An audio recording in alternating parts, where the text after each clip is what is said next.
Hello and welcome to the Avrum Rosensweig Show. Welcome to one of the internet's best podcasts, where we dive deep into the lives of the extraordinary and fascinating people who leave an indelible mark on our world. Join us as we explore their captivating stories, remarkable achievements, and unique perspectives that shape history and inspire generations. Get ready to embark on a journey through the lives of inspiring people unlike any other.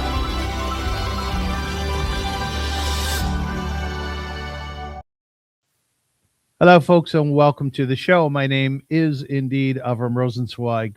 You know, there are moments in history when ideas matter more than noise, when the stories of individuals, their courage, their questions, their convictions illuminate something larger than themselves.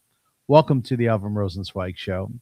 This is a place for conversation, thoughtful, searching, and sometimes very challenging, where scholars, writers, humanitarians, authors, diplomats, artists, and leaders share not only what they have done, but what they believe. Together, we explore Jewish life, global affairs, culture, faith, and the enduring question that shapes the human story. Why do we do this? Because behind every life is a narrative worth hearing. And behind every narrative is an idea that can change the way we see the world. I am Avrum Rosensweig, and this is the Avrum Rosensweig Show. My guest today is Jeff Meschel. Jeff, how are you? Very well, thank you. What'd you think of that intro? It's brand new. I wanted to try it out. I was very impressed. What were you impressed? Thank you. It's very nice. It's very nice. It's a lovely podcast. It deserves a lovely introduction. I appreciate that. So let's find out who you are. Some creative folk tell stories. Others build worlds with language, worlds that allow us to see ourselves, our history, and our moral struggles more clearly. Today's guest is one such person. Jeff Meschel is a playwright. He's an author, someone who works at the intersection of literature, of history, and the Jewish experience.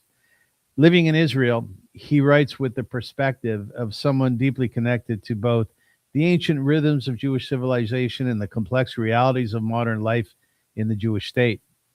Jeff's plays and writings explore society, culture, relationships, and life in general. His work often draws from Jewish texts, history, and philosophy, yet it speaks to universal themes: belonging, moral responsibility, and the search for meaning. His superb novel, The Greatest Band That Never Was, offers a fascinating and imaginative journey into the world of music and memory and possibility. In the book, Jeff crafts a story about talent, ambition, and the fragile pathways that shape artistic success. It explores the idea that history is filled with extraordinary artists and ideas that almost happened, brilliant possibilities that for one reason or another never fully emerged. Through humor, insight, and cultural reflection, the novel captures both the romance of music and the deeper human longing to create something that endures. As a playwright, Jeff understands that the stage is not only a place for entertainment, it is a place where ideas breathe, where characters wrestle with truth, and where audiences are invited into conversations that linger long after the curtain falls. Today, we'll speak with Jeff about the craft of storytelling, about blogging, his extreme passion for music, about the relationship between literature and identity, and about what it means to create art while living in Israel during such consequential times. As his website says, over the years, he has worked in so many creative fields that he has been called a Renaissance man, a dilettante, a poseur, and much worse. He lists his vocation as a music promulgator. Ladies and gentlemen, my guest today, a friend, a husband, a father, a Saba, a grandfather, and a very talented man. Welcome, Jeff Meschel. Baruch haba. How are you? Way too flattering. Thank you. Well, it's not true what I said? Most of it is.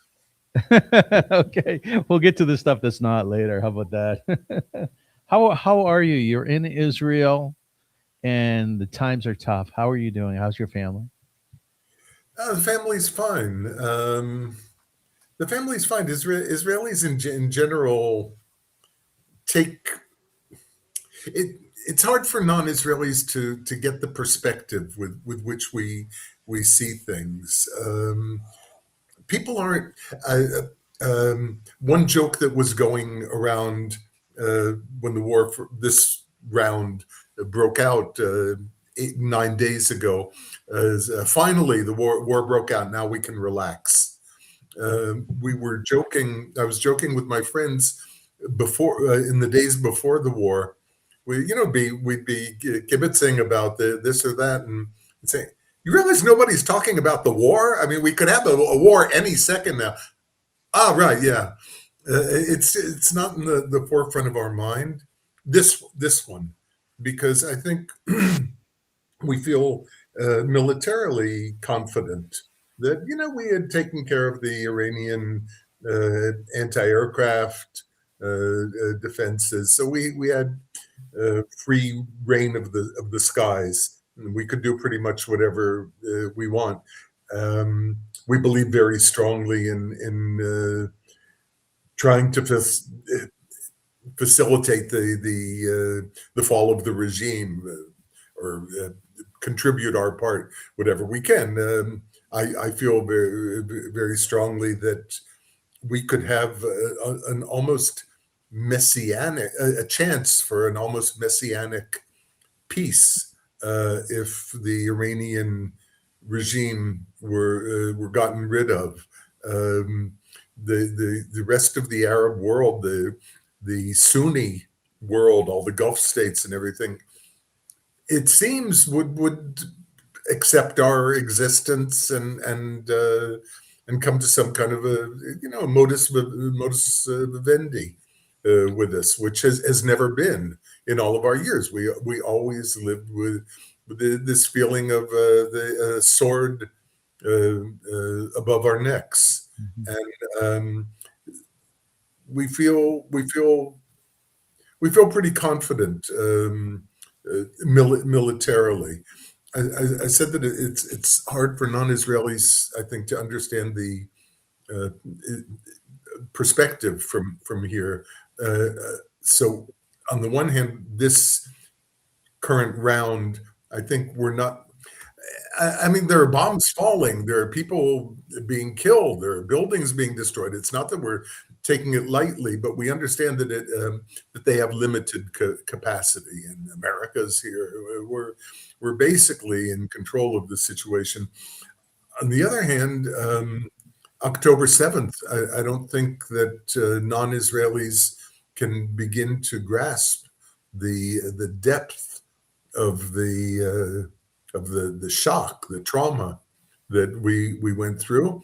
And I think most Israelis feel that October 7th is still with us, that it's still an open wound. That's the sense I get as well from my interviews. Still bleeding. I mean, I wake up every day feeling October 7th. Yes, with me. It's with me around the clock. Jeff, you're from Ohio, where your brother was bound and gagged. Is that the song, Ohio? Yeah, I don't know that song.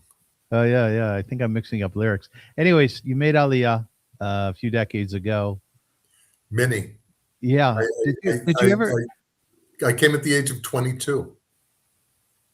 Did you ever regret it with all the stuff going on? Not for 1 minute. Never. Not for 1 minute. I absolutely believe in my choice to make Aliyah, to live here, 100%. And are you Israeli in the eyes of other born Israelis?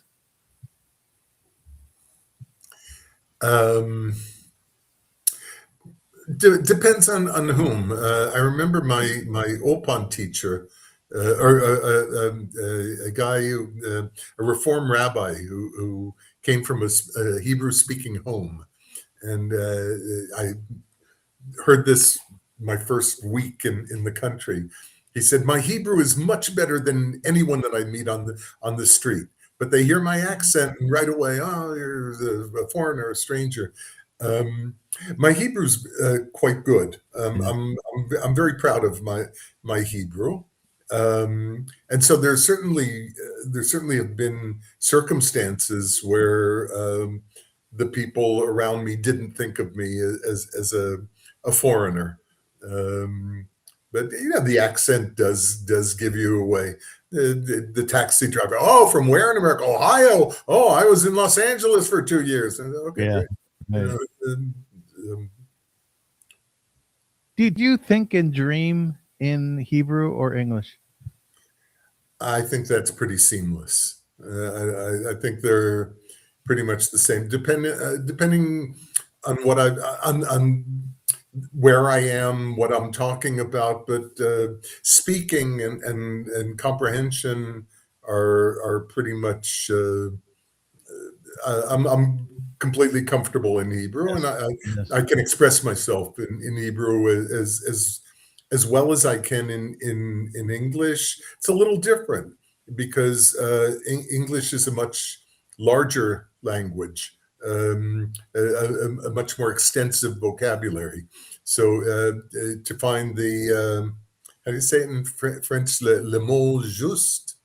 Is that the expression? Find the precise term in English sometimes takes a little bit longer Yeah. Yes. Yes. to come up with. But Hebrew has its own beauty, and Certainly does. reading. I'm not the same in reading. I read Hebrew slowly, relatively. Um, I used my plays are almost all in Hebrew, and but that's not a problem. I touch type in Hebrew as well as English. I'm Oh, proud do of you? it. Yeah, because when you're writing a play, you're not writing that fast. You're thinking as you write. I mean, how much do you write? 2, 3 lines at a time. A thought burst. So you can type that out. If I were typing long prose, it would go a little more slowly. Um, What's fascinating to me is that the keyboard for English is obviously different than the one for Hebrew. Is it a can you switch over from one to the other pretty quickly? yeah, You sure. you Yeah, can. yeah, You can. yeah. Okay. That's interesting to me. I'm always amazed by how the brain works. As an example, a pianist, watching them use both hands, and do something dramatically different. That fascinates me. Right. If you had told me at 18 that I would someday know a second language Yeah. pretty much almost as well as I know English, I would have found that incomprehensible. Right. Somebody were to qualify you in the succinct terms, they would say, as I am, that you're a writer. You're passionate about blogging. You're very intensely into music and have been since you were young, in your early teens. Um, a lot of that stuff takes a certain amount of quiet. Writers will often say we're in a writers club together, and very often our colleagues will say, yeah, you know what, it can be a lonely affair because I have to find that space to write. I can only do it, when nobody else is around. Now, Israel's not a quiet country.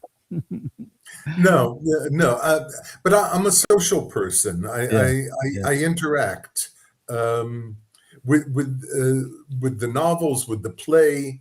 Um, I always needed a reader right next to me, someone that I could bounce things off of, where I write a couple of pages and send it to the person, see if they have any comments, questions, or sometimes I would ask my reader to just this passage, read it out for me. And there was a woman who helped me with it, with the novel. And very often I would say, just read it to me, and I could tell from the way she was reading if my point got across. If Who is this woman? Who is she? she's an old friend Whom you trust? whom I trust completely. She's Yeah. my ideal reader. She's real smart, and if I make a joke and she doesn't get it, I said It's not a good joke. it's my problem. But I trust her a lot, and if she did get it, I still may have to tone it down a Can we little say bit. her name? Can we say who she is? Yeah, her name is Sherry. She's from Chicago. and Okay. used to live in Israel. She's been a big help for a lot of my different projects. By the way, when I opened up the show and I said, "Were your brothers bound and gagged?" it was actually in Chicago. It's a lyric. So your brother's bound and gagged, and they've chained him to a chair. Do you remember that song? That's Crosby, Stills and Nash, Crosby, Stills, Nash. uh, um, referring to the riots at the Democratic Convention Yes, in correct. '68. But there's Yeah. also Neil Young's song "Ohio" after Kent State. They recorded it. You know the song? Yes, I do. Yes, of course. "For Dead in Ohio." Ohio. That's right. Yes. So he wrote that like the day of, and they went right into the studio and released it the next day. It came out immediately. Actually, Kent State. If I can say a couple words about Kent Yes, State, it was, please. it was it was a formative event in my life. I was in my last year of college in Ohio, in a school very much like Kent State. And for you youngins out there, You uh, young. there were student demonstrations against the Vietnam War and against the draft. And the National Guard opened up fire at Kent State and killed 4 students. And it was just beyond comprehension that this could happen in America. And looking back at it, had a very strong impact, contributed greatly to my feeling of alienation from America. And and And and my was that a subsequent was that a decision. catalyst? Yes, it was a catalyst to make an It's aliyah. not directly, but it made me, when I first encountered the thought of living in Israel, it made it look very attractive. So I let's used to, I would ride in a communal taxi, and there'd be some old lady sitting next to me, and asking me, pumping me for my life story, and she would say, "Why are you going back to America? They don't need you in America. They don't want you in America. We need young boys like you. You're a good boy. We need you here in Israel. You should stay in Israel." And in America, in my city, there were bumper stickers: "America, love it or leave it." And yeah. this stuff has an impact. Talking about that woman sitting next to you in the monit in the taxi, are Israeli storytellers Absolutely, right? absolutely. I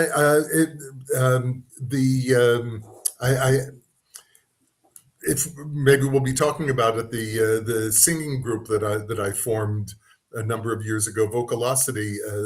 Our musical director was an eminent musician Yeah. from the UK, Canadian transplanted to the UK, and he worked with the group for years and knew us well. And I said, "Kevin, what's special about Israelis? What's unique?" And he said, "You're storytellers." Mhm. Absolutely. Uh, One of the things that I love the most about is Israel is the fact that everybody's in your face, that everything is everybody's business. There's no Yes. such thing as privacy. You don't have a right to privacy. Yeah. Your inborn duty is to share everything with everyone.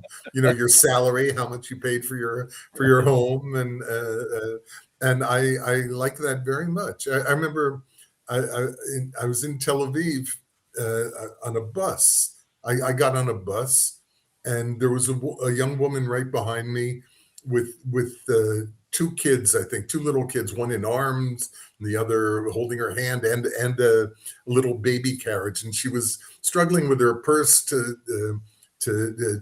pay the driver, and she looked at me and she just handed me the baby.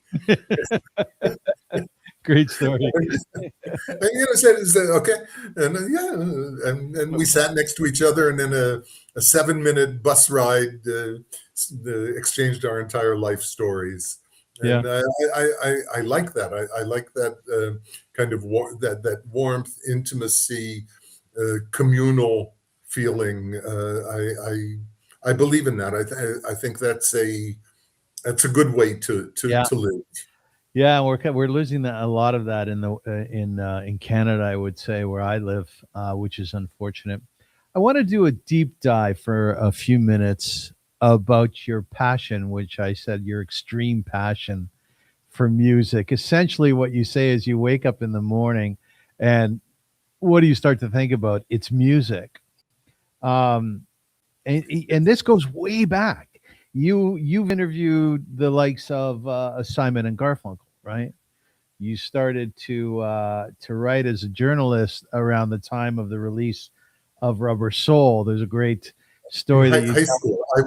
I was writing music reviews, record reviews, rock music reviews, 2 years before Rolling Stone and Yep, Crawdaddy right. existed.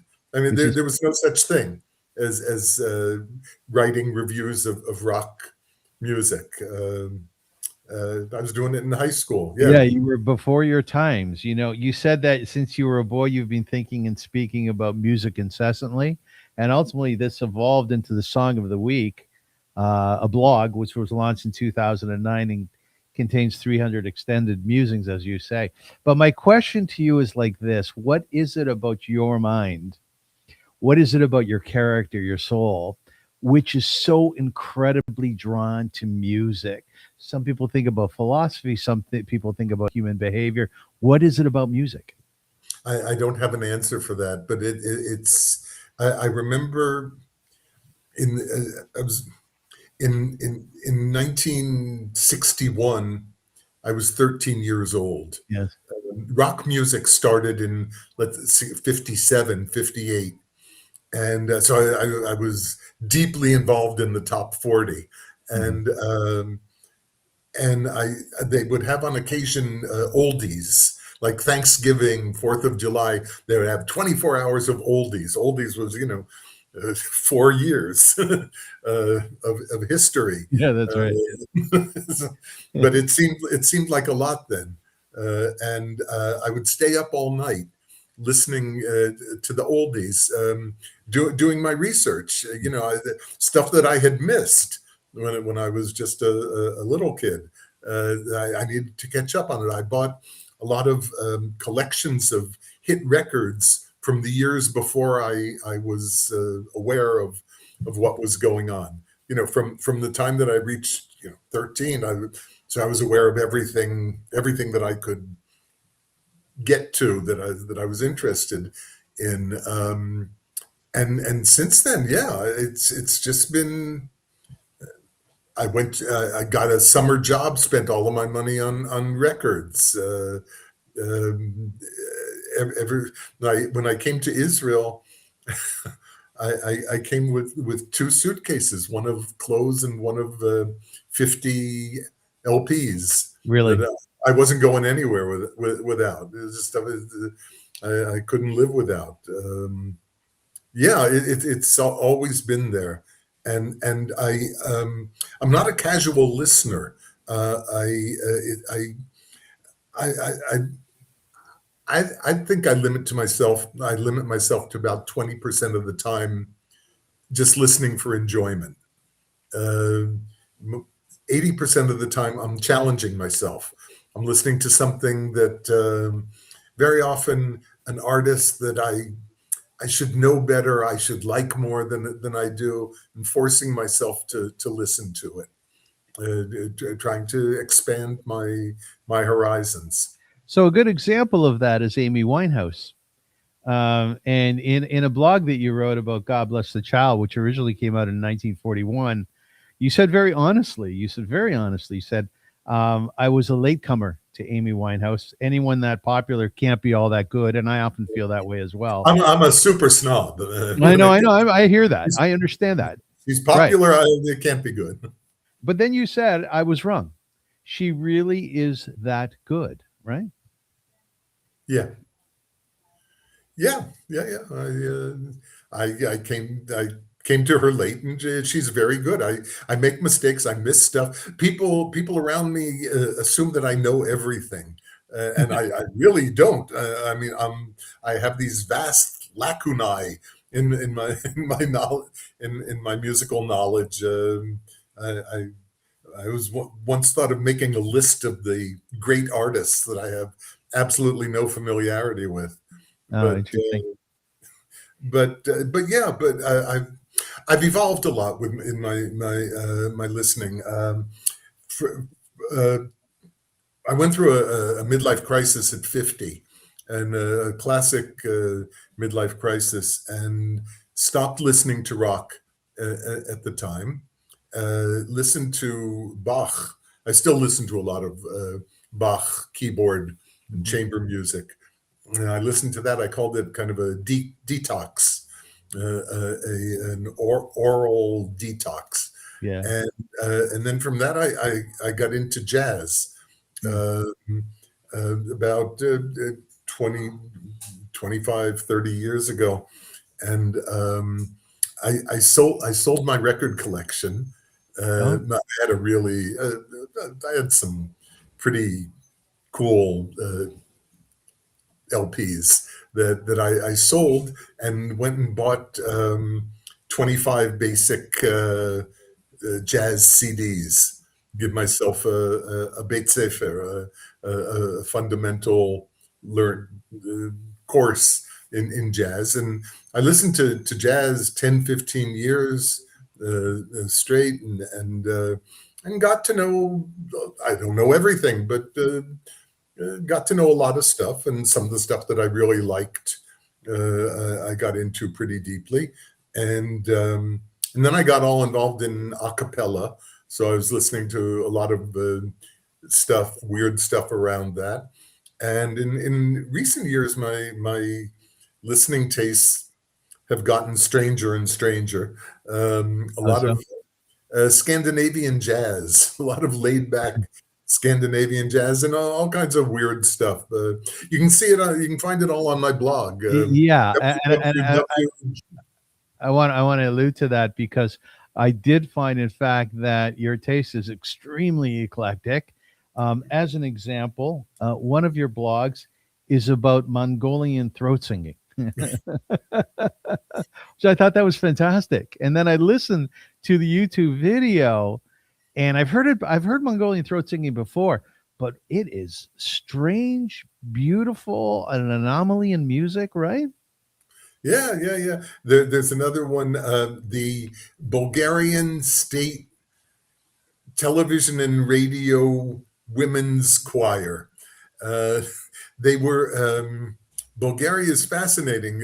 Being from the Balkans, they're on the border between Europe and the East, and the North and the South, and Yes. they have their own musical language. And it's very sophisticated, very difficult. And they had a moment of fame in the U.S. They were on Johnny Carson and whatnot. This group in their native costumes. But yeah, I try to listen to a lot of different stuff. Yeah. I want to take a step back, and I'm not going to let you off the hook on this question because there has to be an answer to it. Um, Music is a language, right? It's an international language. Quite frankly, I don't think I've ever met a human being who doesn't like music. Is that your experience as well? Just recently, I met a new friend, Yeah. and in the old days when people had records or CDs, yeah, I would walk into someone's house, say hi, how are you, and walk to their shelf Right, and right. check I do out that with books. what they listen to. I used to go to a lot of festivals, a cappella festivals in Europe, and meet a lot of musicians. And I would always ask them, "What are you listening to? What are you?" Right. God forbid I should miss something really good, and I'm writing down what they're telling me, and then obsessively, I hate it when people give me recommendations, because I follow them obsessively. I Yeah. can't get a recommendation without checking it out. And it's a burden, I want to tell you. It's time It consuming. must be. Yes, it must be. Yes. Um, But here's the question though is what do you think? Just speculate for a moment. What do you think grabbed your soul? You know, when you start to hear music, when you start to get into it, what was different about it than some things you'd been doing prior to that? Why music? Gee, interesting question. I don't, I don't know. I've always been involved in music, not just in listening Yeah. to a wide range of things. I've done a lot of music. I'm not a professional musician, but I sing. I've sung my whole life. I've been a singer my whole life. I have a decent voice, and I've trained some. Um, and I've sung in choirs, all kinds of groups, various sizes, formed groups. I realized at some point that I'm a habitual creator of singing groups. I've done like one a decade my entire life, Yes. at least. And for a long time, I played guitar, acoustic guitar, and sang for many years with a partner, a girl. And I was never very good. I'm a decent singer, really kind of a mediocre guitarist, but I had a good repertoire. I used to say, if I'm presenting a program, what I really feel confident about and happy about sharing is not my guitar proficiency, not my voice, but the choice of songs. That I know a lot of really good songs, and presenting Like them what? in. Can you give us an example? Sure. Uh, there's I'll give you two examples. Love Potion Number Nine. Great song. It's Yeah. yeah, I took my problems down to Madame Ruth, Yeah. Gypsy with the gold cap tooth. She's got a pad down to 34th and Vine, selling little bottles of Love Potion Number Nine. I Yes. told her Yes. that I was a flop with chicks. I've been that way since 1956.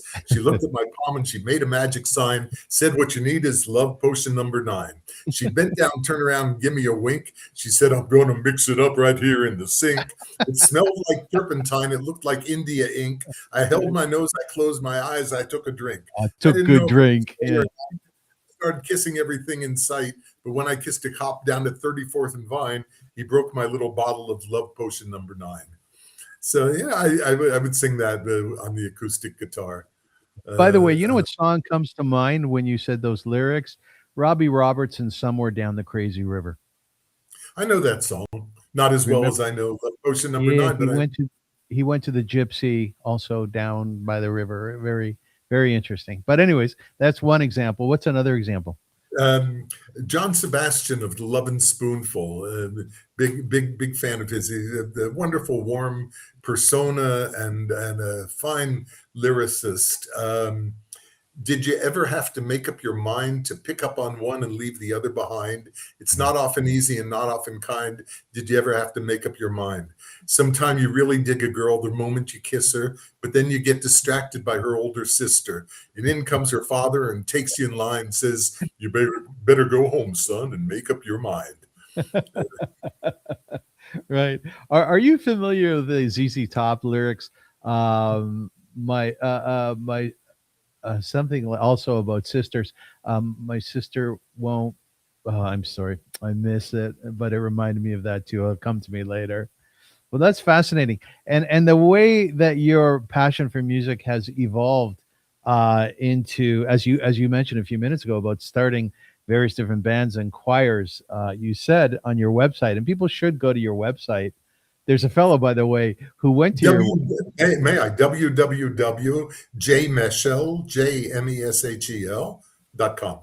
Yeah, there's a review on your website by a fellow who came to it. He said, "I came to Jeff's website and it ruined my whole weekend. I was ensconced in it." He said, right, which it's a very good website, by the way. But in it, Thank you you. said Jeff became an avid member of the cult he calls contemporary a cappella throughout the world.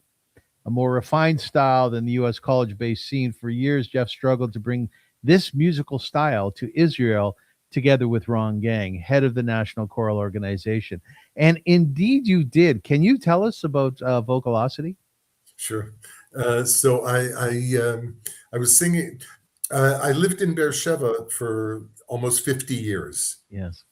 And while I was there in the early 2000s, I was singing in a jazzish group. A guy who was a kibbutznik, a talented musician, but jazzish, Israeli and English pop. And a friend of mine and I tripped over a group called The Real Group. We had never, one of us just happened upon them. They're a Swedish quintet, and they started getting an international reputation early in the 2000s. And I got they're incredibly good. They invented contemporary a cappella. And if anyone wants to disagree with that, one of the leaders of the group, I said to him, "You guys invented modern a cappella," and he said, "No, we didn't." And I said, "Yes, you did." And he said, "No, we didn't." I said, "Well, let's sit down and argue about it." And we walked through year by year what was out there and what his group was doing. Yeah. And at the end of a long interview, it's on my blog. At the end of the interview, I said, "Peter, I think I won. I mean, you guys invented this whole style of music." So these festivals started to pop up in Europe. It's a whole different scene. It's really cool. Young people in their 20s, 30s, with a musical background, they read music, and they're really refined style of singing. And I got involved in it. I met Ron Gang, was the head of the Israeli choral organization. And together we said, the Swingle Singers, if you've heard of them, they're having a renaissance in recent years. Their original incarnation was in the 60s, but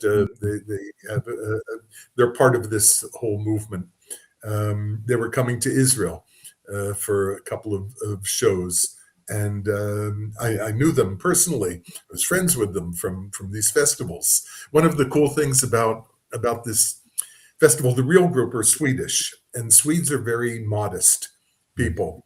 And they tell the story that when they walked into the first festival where they were the guest stars, the guest artists, the big stars, they walk into the room and the whole room goes quiet.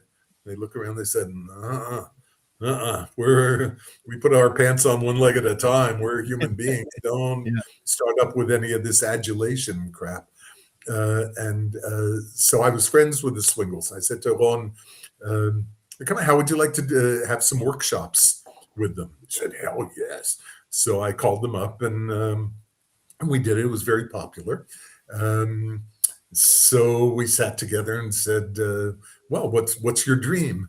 And he said to build an a cappella choir of the best young singers in the country from all over the country. I said, okay, let's do it. And within months, I had set it up. We had a wonderful partnership. He would egg me on and I would egg him on. And I say, "Ron, listen, sit down. I got an idea." Yeah. He says, "Oi, what?"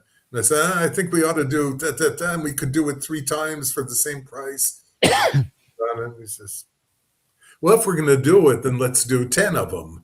Yeah. Let's dive right in, yeah. And he facilitated me realizing a lot of dreams, a lot of stuff that I just fantasized about. Because I'm not Andrew Lloyd Webber, that I can do anything that comes to my mind. I've worked my whole life on the border between amateur and professional pursuits in as the a art. playwright as well, right? Exactly, yeah. Yeah. And Yes. often, I have to admit, I guess, that I feel most comfortable on this border between amateur and professional. I've done purely amateur work, purely professional work, and I guess I feel most comfortable in the scene there. Why is that, Jeff? That interests me because I'm like that too. Well, it depends on the specific area, but well, like in theater, for example, professional actors. I didn't enjoy working with professional actors. Neither do I. Yeah. More so with in high school actors or the plays that I wrote for high schoolers in that I directed in high school. They were my more creative ventures because I didn't have to please anyone. You write something commercial, you have to make it sell Yeah. and make all kinds of compromises to please everyone. Whereas But by the way, it's interesting that they're. I think you directed somewhere around the area of 10 plays with amateur actors, and you said you consider these to be your most creative theatrical endeavors, like the writing on the wall, Russian roulette, To Lose Your Head, the water of the well. I find that very compelling that you're saying that because there's something so refreshing about working with people whom we will call amateurs. absolutely. The professionals. Don't forget that amateur comes from the word to love Oh, and oh, okay. amour. Yeah. And in Hebrew, the word is miktsoi. The root of the word liktsoa Yes, is a plane, plane, the wood thing where you shave away. yes. That's liktsoa. So it's shaving away. It's taking away from something. Whereas the word for amateur and the same in Hebrew is from love. And I have some regret about it that some of the things that I consider my finest work was seen by very few people many years ago and will never be seen again. But that's the ball game. I had the opportunity. I've had some opportunities for to pursue uh, playwriting more commercially, more professionally. I have kind of the assurance of a wider audience seeing it. But if it didn't interest me, I've had the luxury, since I haven't been driven by commercial, by numbers success, whether money or viewers, whatever. I've had the luxury of doing a lot of what I want to do. The blog Which isn't is nice. a remunerative pursuit, but I spent many years. It's massive, and I put a lot of my heart and soul into the blog. I love talking about music. I love it. There's nothing that I enjoy more in the world. I mean, You really it's do. You really on do. a level with food and sex. I mean, I love talking about music. Hey, listen, I've interviewed a few rock and rollers who actually were quite high profile, and they would tell me that playing rock and roll on stage is even better than sex. Is what I've heard. But by the way, talking about your profile, I hear what you're saying about some of those pieces being seen by very few people. Yet, we should give a shout out to our dear friend Howard Ripp of Neshama Theater, whom you have worked Theatre closely. Nefesh Theater. Sorry, Nefesh Theater, whom you have worked with for many, many years. One play that you wrote was called The Third Third, and it's a 60-year-old Irid who reluctantly volunteers to visit an elderly Holocaust survivor as part of a school project. By the way, I just love that imagery. Even in my head, I could do so much with that as well. But here's the kicker: the show ran for 25 years, over 2,000 shows. And Naomi Dudai of Jerusalem Post said the play brought this hard-hearted critic to tears. That's a lot of people over many years, eh, Jeff?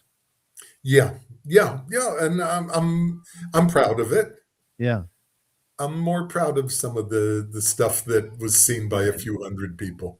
They're better plays, and really stuff that really came out of my heart and soul. My best plays uniformly were about stuff that I care about. This particular one, the third, it's about a whiny 16-year-old girl who is forced to volunteer, and it's not sugary sweet. Some not so nice stuff happens along the way, but the message, if you will, is you learn more from doing things than from not doing them.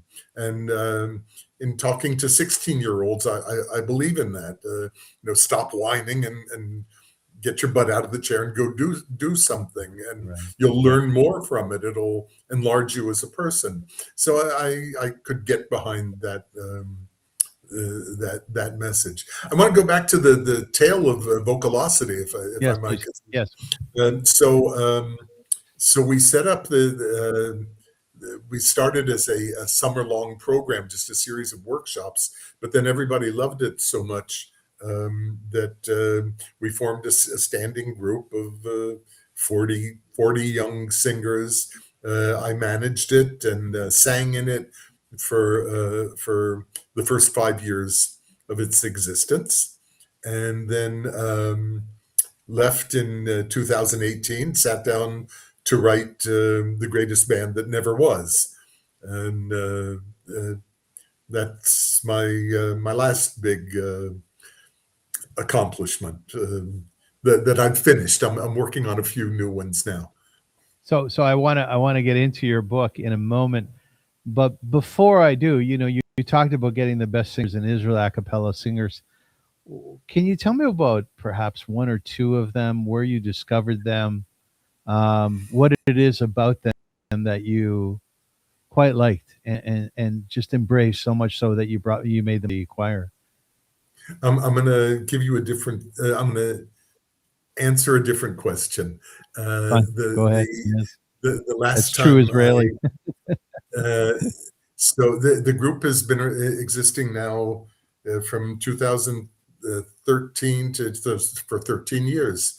And last concert that I went to see in the beginning, after I left the group in 2018, it was emotionally challenging experience for me to see the group. It was my baby. Someone else was running it. Yeah. And I at the last concert, I found myself less hanging on the music. Why did they do it this way? Why did they choose that? They shouldn't have. And I was looking at the people on stage, and among the 35, 40 singers who are mostly now in their mid 30s, something like that. There are half a dozen of them who are the movers and shakers, who have been since back then for 10 years. Mm-hmm. And these are people who did a high school matriculation degree in physics, math, and music, and did a recital of their own compositions of music as part of their graduation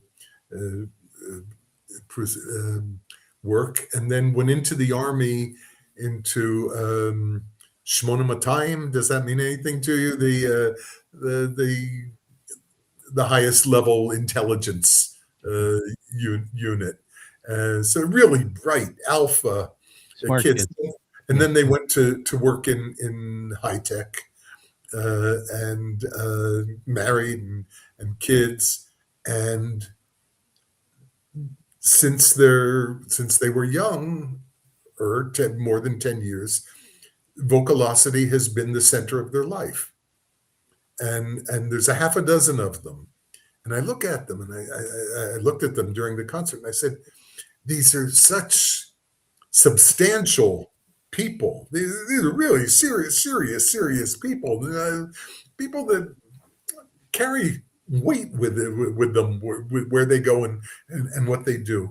And I created this thing that has become the focal point of their life. It's more than a hobby. I'm sure their spouses are quite annoyed with it at how much time and energy they invest in it.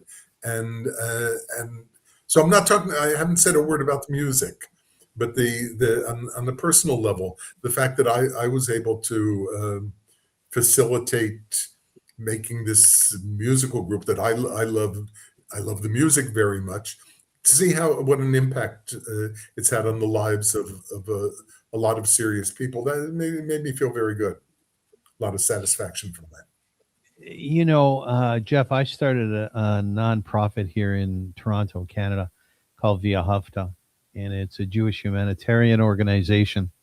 And it now works with the homeless and the impoverished. But when we started, we also had an international department, and we worked in Guyana and Zimbabwe and Haiti and many countries around the world, setting up medical makeshift clinics. I also sometimes in the wee hours of the night when it's dark and I'm by myself, I think, wow, you know what? I did this and I made a difference in many people's lives, many very important and serious people, like you say, and that is definitely one of my legacies. If it wouldn't have been part of my life, there would have been something lacking terribly. So I get what you're saying. I understand what you're saying. It's actually a very beautiful, soulful place to go, isn't it? Um, I'm pleased with it. Mhm. Right. Next door to that, um, I said to myself, especially after my playwriting period, um, the decade and plus where I was very much involved in theater. Um, so many people say, "Oh, I would have loved to write. I have a book that and so every time I get frustrated about why wasn't it more successful, I say to myself, Jeff, you had the opportunity, you still have the opportunity through Howard with plays to express yourself. Yeah. Thoreau says, I can't quote it precisely.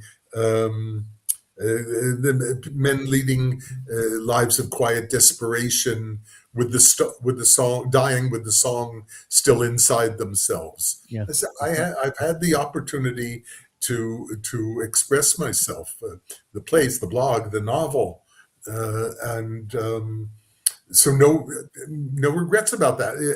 Maybe I'm sorry that the novel isn't a mega bestseller. It's not the top of the New York Times bestseller lists, but I'm very pleased with the novel, and and full of gratitude that I've been able to pursue my artistic pursuits and realize so many of them.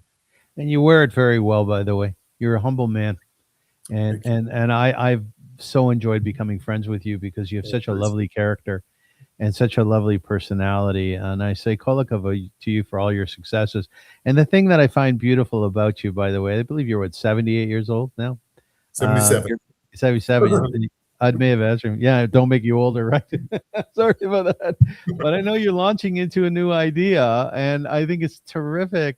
Man, you are moving. You always move forward. You're growth oriented. But within that, let's get to your book. Yeah. You left the choir, and the very next day, the next day, Yeah. and this is an important point because you created sort of a seamless creativity. You sat down and you started writing a book, and the book, yeah, I'll show the greatest band that never was. Introduce them. Yeah. Chavrutas. Here we are, Chavrutas, the greatest band that never was. And it's a magnificent book. The reviews are wonderful. We'll get to a few in a moment, but essentially, it's about 750 pages, which is crazy. 750-page book. I mean, that's you truly were not. Nobody reads a 750 page book. No, you really not, let alone by a heterosexual white male Zionist from the other side of the world Exactly. with no Jewish content to boost it. Yeah. Exactly. But here is what some people have said about the book. The Reader's Choice Review. Entertaining and thought provoking, a must read for anyone who loves music or believes in the beauty of second chances. And this is the real crux of what I want to speak about, second chances. The greatest band that never was conveys the power of dreams to inspire and transform. It is a beautiful story. Another review by David Schloss, who's a professor of creative writing in Miami U, which is, by the way, in Ohio. The greatest band that never was is a moving, often heartwarming story that brought me to tears a handful of times. The sense of community and goodwill and a group of people working together is very striking. The book is a rushing roller coaster of compulsive energy, nicely said, that makes one feel good. Gives a feel good experience that I'm guessing would be very commercially viable. He says it's addictive reading, and it is indeed addictive reading. What brought you to this book, Jeff? Why did you write this? Uh, Not the first time I've been asked the question, so I can authoritatively answer. I don't know. Okay. I knew that I was leaving Vocalosity, and my creative juices were flowing. I opened up my drawer of ideas that I have an idea, a good idea. I write it down, Me too. and I looked at the ideas, and I said, which one looks like the best idea? And I had the germ of the idea of the novel 15, 20 years earlier, and it appealed to me. The weirdest part about it is I'm one of the most Israeliized Anglo-Saxons that I've ever met, and the book is Americana. It It's is. total Americana, and there's nothing significant about that. I just like the idea of the plot, the story, and I love the book very much. I'm really proud of it, and so pleased that I was able to write it, and yeah, yeah, Do you feel a little bit differently inside being an author of a book? absolutely. What is that? What is? Wow, completely. Yeah. Completely. I, I grew up thinking that the two most noble professions in humanity are a psychiatrist and a novelist. Uh, I think that in terms of their job description, these are the two vocations that are most directly charged with understanding the human condition. I mean, that's your job yeah. to understand what's going on more than anything else that I can think of. Certainly more than theater, and I have a lot more respect for the novel than I do for plays. Oh, why is that? Because plays are political in the sense of belonging to the public sphere. Uh, I wrote about social issues very often. They weren't personal character studies. I mean, they had individuals in the play, but the core was something else that was going on. One that I was proud of, a love story about a romantic comedy, a Russian girl who had just made Aliyah and an Israeli guy who was about to leave the country. So it's dealing with something beyond the two individuals. And I see that as a little less important than really going head to head against, as a psychiatrist or a novelist, against stuff that doesn't have to deal with anything outside. It's just the inner truth. The internal workings of a person, right? of a person, of people, of people. interactions. Um, I wish I would have been.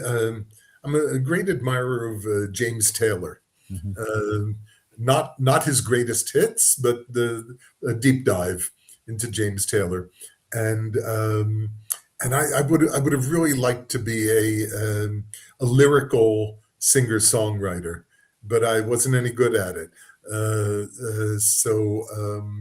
I think that would have been a natural Yeah. niche for me, but I just Well, the wasn't that thing good. about James Taylor, I totally agree with you. He's really the person's person, if you will, the man's man. Years ago, there was a fellow in our community, Jeff, and every community has a person like this who had some very serious mental illness, and he would just be out there walking all the time, walking, walking, walking, miles and miles and miles. And when he passed away young, unfortunately. She rest in peace.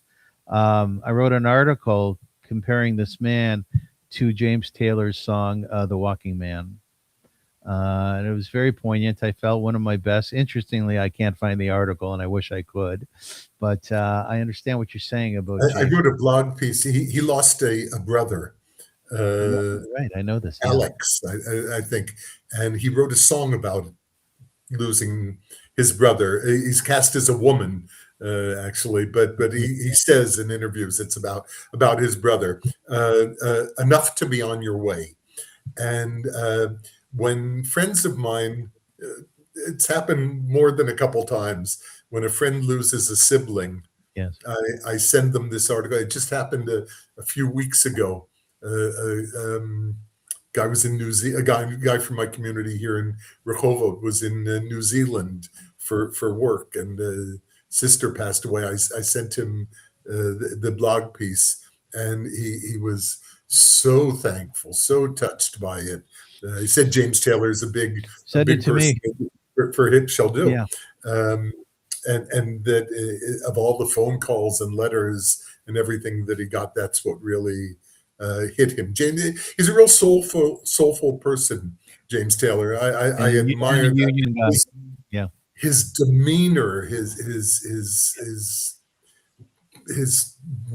the warmth that he exudes. agreed.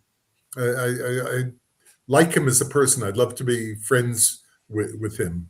Yeah. He seems like a really fine guy, but unfortunately, I wasn't able to do that. The novel. At one point, when I realized how big you asked about the length, as people so often do. Um, and when I saw how long it was going to be, I had the choice of. I understood that it's an unreasonably long novel, and it's going to deter people from picking it up to read it. I've had the experience many times with friends. Jeff, Yeah. not nice to say, but I feel bad. But I haven't read a novel in 20 years, and a big novel. It's just not going to happen. So I refer to some like Howard Rip, who says, "No, I went through exactly the same thing. I didn't want to read it. I'm so afraid I wasn't going to do it." But it's addictive, and a lot of the Addicted people. reading. Yeah, One guy wrote me such a sweet letter. He said, "Okay, I didn't do my tax returns this week because it's your fault.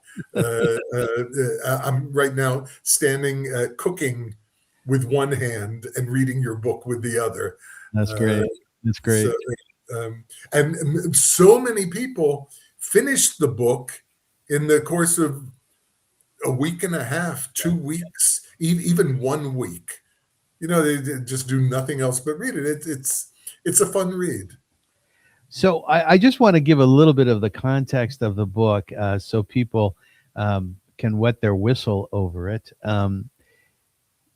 By the way, the lyric that I was trying to come up with before it came to me, she won't do it, but her sister will. It's a ZZ Top song.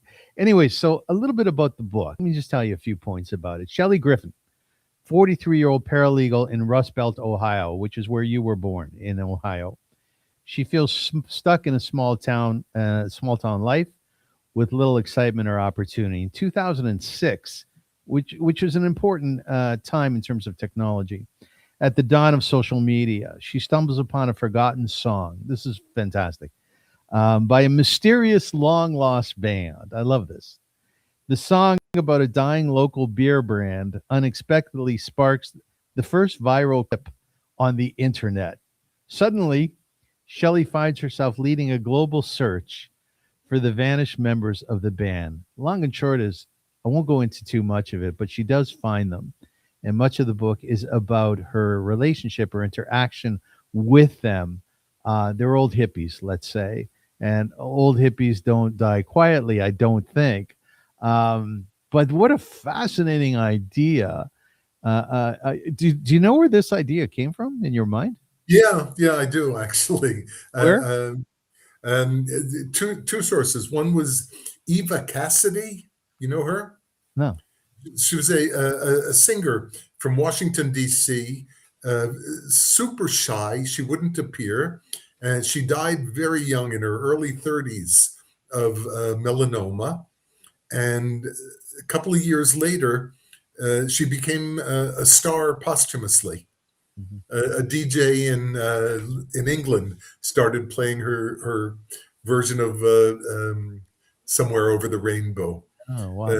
That was one inspiration. Another is a long story. How do I tell this short? There was a band from when I was in college. I really tried to keep abreast of everything that was coming out. So I found this one album by a band called Chrysalis, and it was a knockout album and went nowhere. It just sold a few copies, and no one ever heard of it. And It turns out I found over the years, I have a long. You can read about it in my blog. The whole story is there. Every year, another person stumbles on this blog piece and says, "Yeah, you know Chrysalis also." The coolest part of it was a young Israeli guy that I turned on to this band. This was 25 years ago, easy, more. It's before internet. Uh, was traveling around the States, dug up the leader of the band, Mm. went to his house. The guy's a real nutcase, sweet, but not highly functional, in a dirty old farmhouse. Uh, and he walked in with his long hair from Israel and his guitar, and started playing this guy's music from 30 years earlier, music that he had no reason to think that anyone was aware of today. And so this idea of the past coming back to haunt you, I found fascinating. You mentioned that it's set in mostly in 2006, the beginning in 1970, and then 2006, and that was very important. I felt it's a central theme of the book. I like to call it the estuary of the analog and digital worlds meeting, because 2006, people don't realize everything happened in 2006. Broadband internet became the most common usage. It was the year of Facebook, Google, Wikipedia, everything you can think of happened in 2006. The world completely changed. And the book, I think if you look at it in these terms, talks about the meeting of the analog and digital worlds and what each one brings to the table and what each one can do for the other. Certainly doesn't wallow in nostalgia about, oh, the good old days, because this band, their song becomes the first viral clip on the internet, Yeah. and they get dug up. Hadn't been for the internet, they would have remained in absolute obscurity. So the internet does a lot for us that we wouldn't have otherwise. By the way, my son Noah was born in 2006, so that was important too. The plot centers on a forgotten band and a rediscovered song. What do you think the novel says about how music preserves memory and identity?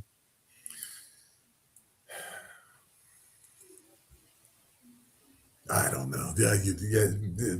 You answer it. I don't know. What's your Well, answer? I like the answer. I like the questions that you don't answer. I really do, because it's reflective of what you think about and what you don't think about. Do you know what I mean? And I it's insight into who you are, very much so. What my answer would be that I think that I'm the type of person that if you say a word or a phrase, very often a lyric will jump out in my head. And then I go to that place in my head. As an example, in 1973, I started yeshiva in Toronto, you know, and 73 was actually a pretty good year for music. I liked the 70s and the music, 80s, not so much. Did you like the 70s?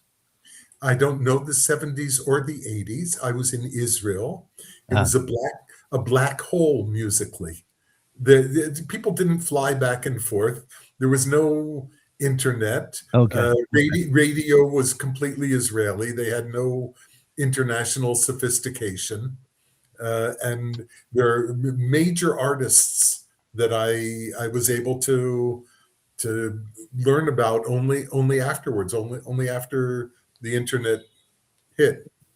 But Sly and the Family Stone, I mean, Sly was around in the 60s, he but was great. people like I thought he was great. Madonna, Michael Jackson, Stevie Wonder, most of Yeah. his career, Song stuff in the Key. that I had to learn afterwards.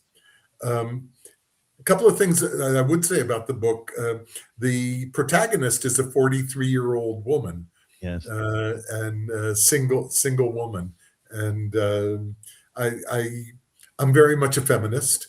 My mother was a professional feminist, Oh, and I find it kind of resentful the that women seem to believe today, certainly in the book market, that men have no right to speak about the a woman's life.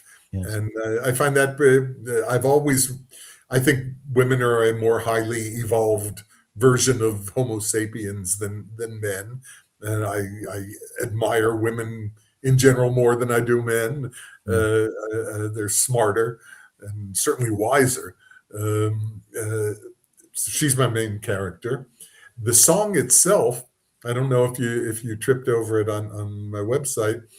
Creston Gold. Creston is the name It's of the town where it happens, and Creston Gold is the beer it's the beer. the brewery is famous for. And it's the hit song. It's a love song, with this beer in the background, and I created it in my mind. A lot of people talk about the music in the book, how much I make it come alive, and that was a bit of a surprise for me, because it's like, um, it's my air. It's all around me. It's the material that I live with. So I don't think of it as being something special. Learning about a brewery is special. I had to research that and whatnot. But the making of music and whatnot, writing a song, that came that I felt like I knew. Anyway, so I described the song in great detail in the book, and I heard the song in my mind, and it was just there for so long. The book was 5 years in the writing altogether, and at one point at the end, I said, I need the space in my brain. It's the song is taking up too much of my hard disk. So I went out and recorded it. I got a, Oh, smart.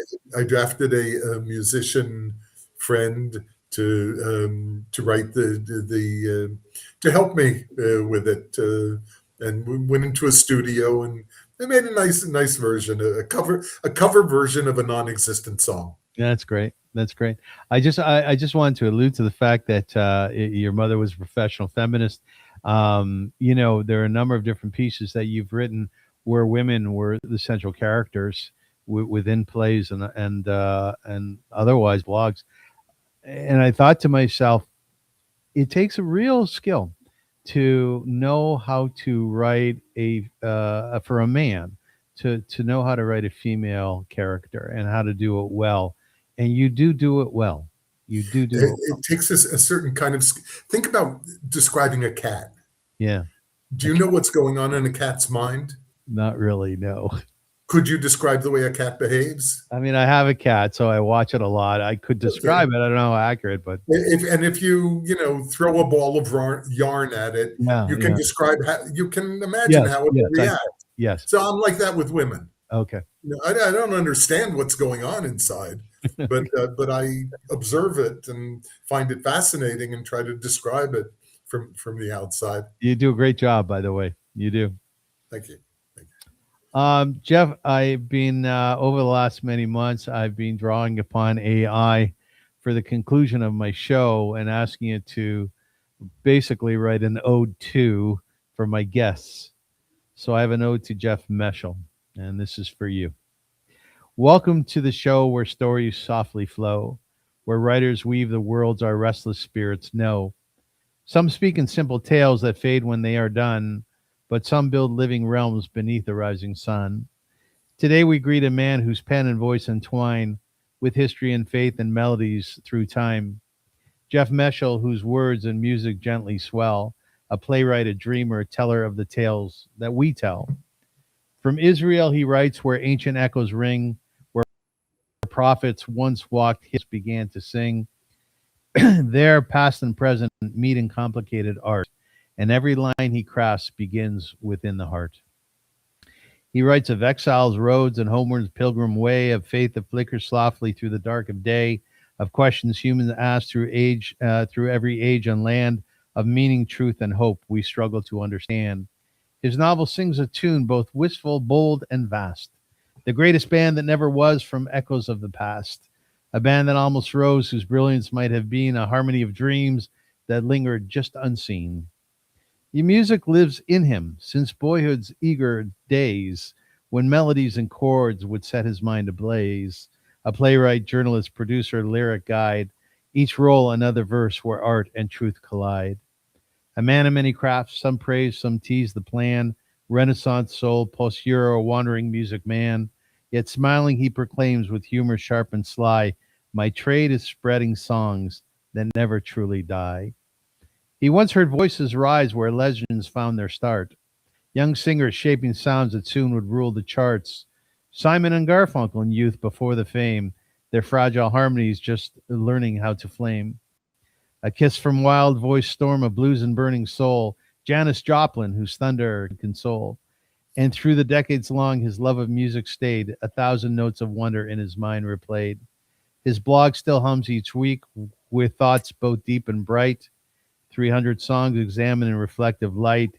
Even Seth Godin pauses all he can to read and think and feel the music of the man. For songs can bring a heart or lift a wandering child, from Billie Holiday's sorrow dark and wild to Amy Winehouse's haunting, aching cry, where broken souls through melody refuse to die. So now the curtain lifts, the microphone's awake, the stage is set for questions, laughter, thought to take, where every note and word will guide us where they can. Jeff Meschel welcomes now. Let music lead the span. And that's that. Did you like that piece? Loved it. Thank you. Thank you. You're very welcome. much. Listen, I want to thank you a lot for doing this. I really do. I loved speaking with you and interviewing you, and I find you to be a very kind, creative human being. I'm so happy that you have produced what you've produced, what you've written, and I thank you for all of that. It's truly magnificent body of work. Thank you, Jeff. Thank you so much. Thank you very, very much. I'd like to. I very often ask my guests for a concluding message to my viewers and my listeners.